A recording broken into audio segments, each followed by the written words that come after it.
ঠিক আমার বাবার মতো শাসন করে, শুধু আমাকে ছোঁয়ার বাহানা। কি করছো? দেখলে তো আমাকে সব গেম টেমের নেশা থেকে দূরে রাখতে চাইছে। হ্যালো সোনা, আমার এখন কথা বলার টাইম নেই, রাখছেন। কত বিজি আমার বাবুটা। এক সপ্তাহ চান না করলে যে এত সেন্ট বেরোয়, আগে যদি জানতাম। একটু পাটা টিপে দাও না।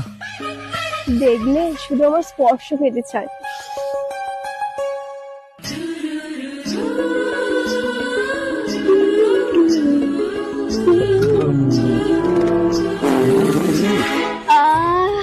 আমার প্রেমের গন্ধ ছড়িয়ে গেল আকাশে বাতাসে।